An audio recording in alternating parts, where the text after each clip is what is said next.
चीन के एक गांव में 3 भिक्षु रहा करते थे। वो तीनों एक दूसरे से काफ़ी मिलते जुलते थे। वो लोग कौन थे, कहाँ से वो आए थे, यहाँ तक कि उनका नाम क्या था, इसके विषय में कोई भी कुछ नहीं जानता था। वो जहाँ भी जाते जोर जोर से हंसने लगते, और वो जब भी हंसते तो इस तरह से हंसते कि लोगों को उनकी हंसी से कोई भी परेशानी नहीं होती। वो अपनी ओर से लोगों को हंसाने का हर संभव प्रयास करते रहते थे। वो 3 भिक्षु एक स्थान पर ज़्यादा दिनों तक नहीं रहते थे। वो अपने रहने का स्थान निरंतर बदलते रहते थे। उन तीनों की हंसी को सुनकर लोग बड़े ही खुश होते थे। एक समय ऐसा आया कि उन तीनों की ख्याति चारों ओर फैल गई।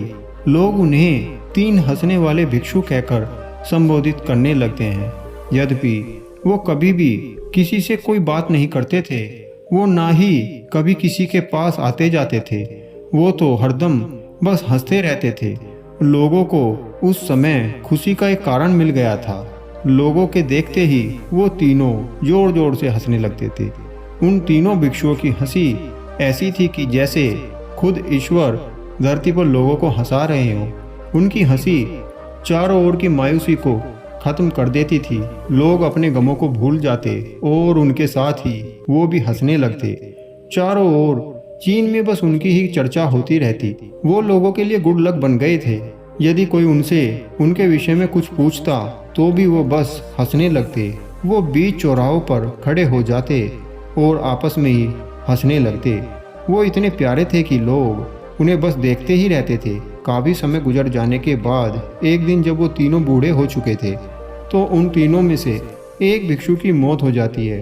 इस खबर को सुनकर सभी लोग बहुत दुखी हो जाते हैं। वो उसकी मौत का शोक मनाने लगते हैं और वो ये भी देखना चाहते हैं कि अब उन दोनों भिक्षुओं की प्रतिक्रिया क्या होगी।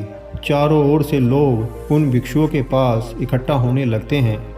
वो सब इस दुख की घड़ी में भिक्षुओं से हमदर्दी दिखाने के लिए इकट्ठा होने लगते हैं। वो सभी लोग जब उन भिक्षुओं के पास आकर देखते हैं कि वो दोनों भिक्षु अपने मरे हुए साथी के पास बैठे हुए थे, लेकिन वो लोग दुखी होने की बजाय जोर जोर से हंस रहे थे।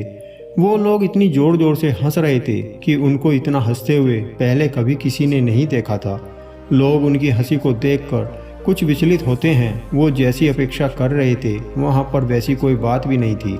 वो ना चाहते हुए भी भिक्षुओं से उनके साथी की मृत्यु पर हंसने की वजह पूछते हैं। उस दिन दोनों भिक्षु पहली बार अपना मौन तोड़ते हुए लोगों से बोलते हैं। वो कहते हैं कि हम तीनों के बीच में यह शर्त लगी हुई थी कि कौन पहले मरेगा, और देखो यह शर्त जीत गया है और हम दोनों शर्त हार गए हैं। हम दोनों आज इसके शर्त जीतने और अपनी हार पर हंस रहे हैं। वो सभी लोग उसके अंतिम संस्कार की तैयारी करते हैं और उसे अंतिम बार नहलाने के लिए कहते हैं। इस पर दोनों भिक्षु कहते हैं कि हमारे साथी की यह अंतिम इच्छा थी कि उसने अपने आप को कभी भी अपनी हंसी के माध्यम से गंदा नहीं होने दिया है, इसीलिए उसके अंतिम संस्कार में उसे ना नहलाया जाए। वो जीवन पर्यंत अपने आप को हंसी के माध्यम से साफ रखता है। वो सभी लोग उस भिक्षु को बिना नहलाए ही आग के हवाले कर देते हैं। उस भिक्षु की चिता को जैसे ही आग लगती है तो उसकी चिता से रंग बिरंगी आतिशबाजी शुरू हो जाती है। चारों ओर आसमान रंग बिरंगी रोशनी से नहा जाता है। उस भिक्षु ने अपने कपड़ों में आतिशबाजी छुपा कर रखी थी। उन आतिशबाजी को देखकर सभी गांव के लोग जोर जोर से हंसने लगते हैं। वो अपनी मौत के बाद भी लोगों के बीच हमेशा के लिए हंसी दे गया था। तो दोस्तों, हम लोगों को इन 3 भिक्षुओं के जीवन से एक बहुत बड़ी सीख मिलती है कि हमें चाहिए कि हम अपनी छोटी से छोटी खुशी लोगों के बीच बांटें। दुख के समय भी खुशी को ढूंढें। लोगों के चेहरे पर खुशी लाने का कोई भी मौका ना गंवाएं।